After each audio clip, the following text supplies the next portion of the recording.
Yo, yo. Welcome back, everybody. Before we get started today, I just want to say shout out to everybody again watching, listening, supporting, commenting, liking. I really appreciate all you guys, and I'm going to promise today to keep generating the most relevant, juicy material for all interested in Web3 and ICP. And in return, I just ask that you try to watch as much of the video as you possibly can. I know a lot of you guys are ICP experts, some on the beginner side, but I make these videos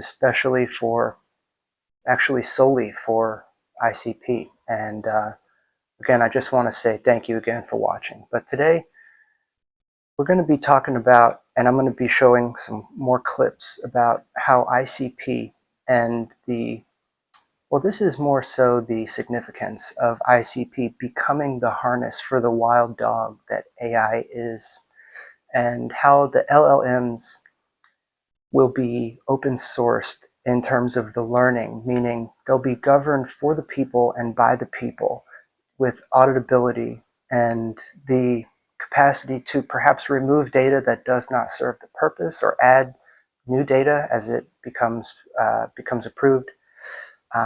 We're seeing in real time copyright infringement actually on behalf of some of these AI companies for taking material from books. I hope you guys enjoyed this video, and I'll catch you in the next one. If the large language model's value is in their wisdom, and that wisdom is derived from their understanding of the deep pattern of correlations between ideas, which is like a major source of wisdom, genuinely speaking, why pervert that with an overlay of shallow ideology? And why is the ideology in the direction that it is? And then how is that gerrymandering conducted? Yes, let me start with the how. So the how is a technique. There's an acronym for it. It's called reinforcement learning by human feedback. And so in the field, it's called RLHF. And RLHF is basically a key step for making an AI that works and interacts with humans, which is you take a raw model, which is sort of feral and doesn't quite know how to orient to people. And then you put it in a training loop with some set of human beings who effectively socialize it. And so, right, reinforcement learning for human feedback, the key there is human feedback, right? You put it in dialogue with human beings, and you have the human beings do something very analogous to teaching a child, right? Here's how you respond. Here's how you're polite. Here's the things you can and can't say. Here's how to word things. Here's how to be, curious, all the behaviors that you presumably want to see from something you're interacting with that is sort of human, sort of a human proxy kind of form of behavior. That is a 100% human enterprise. You have to decide what the rules are for the people who are going to be doing that work. They're all people. And then you have to hire into those jobs. The people going into those jobs are in many cases the same people. This will horrify you. They're the same people who were in the trust and safety groups at the social media companies 5 years ago. Oh, good. Oh, that's great. Oh, that's wonderful. Yeah. Right.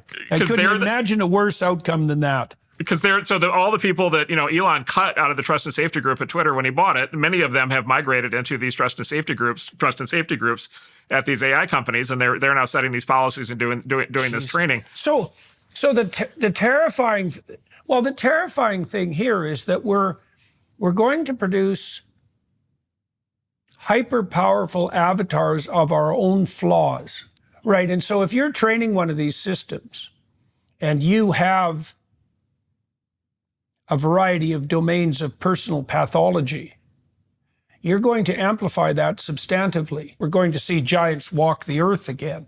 I mean, that's already happening, and that's what these AI systems are. And if they're trained by people who, well, let's say are full of unexamined biases and prejudices and deep resentments, which is something that you talk about in your manifesto, resentment and arrogance being like key sins, so to speak, we're going to produce monstrous machines that have exactly those characteristics, and that is not going to be good. And you're absolutely right to point to this, as you know, to point to this as perhaps the serious problem of our times. If we're going to generate augmented intelligence, we better not generate augmented pathological intelligence. And if we're not very careful, we are certainly going to do that, not least because there's way more ways that a system can go wrong than there are ways that it can, aim upward in a unerring direction.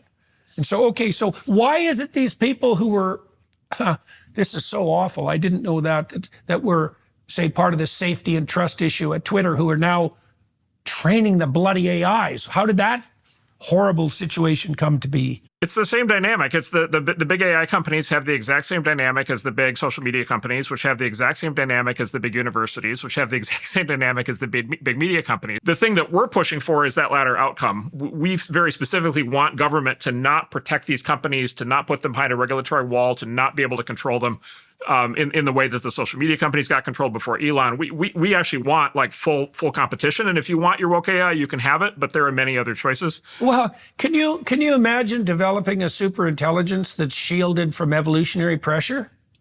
Like, that is absolutely insane. That's absolutely insane. I mean, we know that the only way that a complex system can regulate itself across time is through something like evolutionary competition. That's it. That's the mechanism.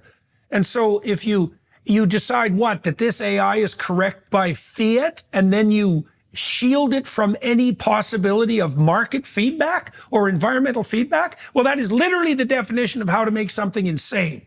It does seem to me that technological vision, if it's not encapsulated in the proper underlying narrative, threatens us with an intellectualized dystopia. So I think the single biggest fight that has ever happened over technology, and there have been many of those fights over the course of the last, especially 500 years, the single biggest fight is going to be over what are the values of the AIs. To your points, like what will the AIs tell you when you ask them anything that involves values, social organization, politics, philosophy, religion? That fight, I think, is going to be a million times bigger and more intense and more important than the social media censorship fight. And I don't say that because the social media censorship fight has been extremely important, but AI is going to be much more important because AI is such a powerful technology that I think it's going to be the control layer for everything else. And so I think the way that you talk to your car and your house, and the way that you organize your ideas, the way you learn, the way your kids learn, the way the healthcare system works, the way the government works, how government policies are implemented, like AI will end up being the front end on all those things. And so the value system in the AIs is going to be, maybe the most important set of technological questions we've ever faced. There is a bigger issue than that, which is these things are being specifically trained by their owners to be this way.